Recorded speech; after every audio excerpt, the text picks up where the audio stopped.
Hey everyone, thank you for tuning in. Today I'm going to be making a fresh wedding bouquet using a bouquet holder and this bundle of flowers that I got from the local grocery store. It was $35. That got me about 3 stems of stargazer lilies, 19 roses, and about 4 stems of the sweet william or some type of dianthus as a filler flower. So I'm going to start off by picking the stargazer noses there. You got to get that pollen out. This is a very, very important step because that pollen will stain everything. It'll go on your clothes, your skin, your countertops, your whatever.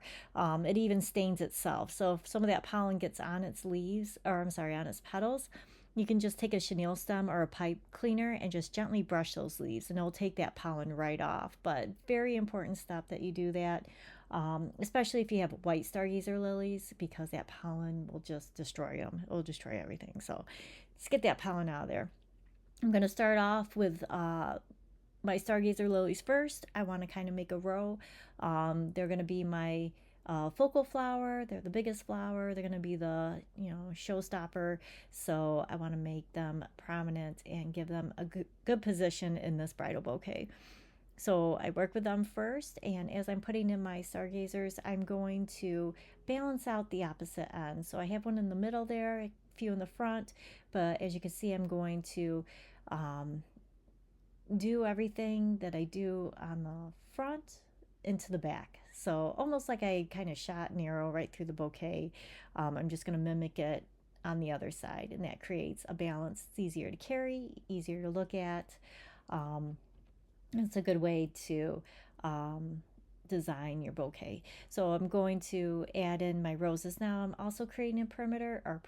I'm creating um, parameters, there we go, for my roses so that I can maintain my shape. So I'll do kind of front, back, side to side, and then I'll fill in between with the roses. So when you're working with the Oasis foam for fresh flowers, you just want to drop your bouquet holder into some warm water and let it absorb the water. You don't want to push the bouquet holder into the water and force it to drink up the water because that will create air bubbles within the foam itself. And you want to make sure that the foam has plenty of water and that the stems always get that water so that you get the longest life out of your cuttings there. So just let it naturally absorb the water. And then as you're putting in your flowers, if you push one in too far, don't back it up a little bit and just leave it, because once you push in a flower stem and then back it up, it will make a little air gap within the oasis again. So if you pushed in too far, you got to pull it all the way out and then reinsert it into the foam. Just some quick tips there. Um, and I'm just filling in with the roses. I tried to do it one-handed so that you could see the bouquet a little bit better, but just filling in the gaps. And then I'll come back through with the Sweet William to fill in even more gaps, the little areas. So with the Stargazer lilies, they are very fragrant. So if you have a sensitive nose, I would consider not doing Stargazer lilies. You could still do lilies, but more of like Asiatic lilies tend to not have as strong of a scent as the Stargazers do. They're absolutely gorgeous flowers, but they do have that strong scent. What would be really nice in this arrangement would be some spiral eucalyptus, because that could spring out a little bit further than the roses, about the same height as the stargazer lilies, and it'll have a little bit of that jiggly movement that you can see here that the lilies give you.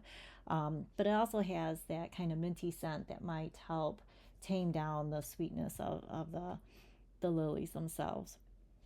I was trying to do everything from this one bouquet, so unfortunately I don't have any spiral eucalyptus I could put in there.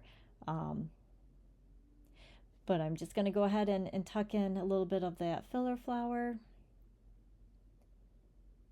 And I will go through and I'll use some of the lily leaves around the base of the arrangement, and then that will work to hide the mechanics underneath. So, and it'll kind of give it just a little bit of a collar, kind of like a finishing touch the bouquet itself. But like I said, it's a $35 bouquet that you can find at the store, and I really wanted to do an arrangement like this so that you can see that you don't have to have, special order flowers if you're just kind of going with whatever's available. It's perfectly doable to grab a $35 bouquet and turn it into a wonderful fresh flower bouquet for a wedding or special event. This was an easy design to do, mainly because it is a monochromatic bouquet, so it's all in the pink tones. So it makes spacing not as big of a deal, especially with the roses. If they were various colors, you kind of have to worry about spacing out the colors. And if they were sizes, you'd have to worry about that too. But just dealing with few different flowers, if that makes sense. There's only 3 different flowers in here, rather than a whole bunch, or dealing with a whole bunch of different colors. Picking something that's all one color is a lot easier to design with, just less that you'd have to worry about. But there we go, made it all the way to the end. It's a fresh flower bouquet using Stargazer lilies. Thank you so much for watching.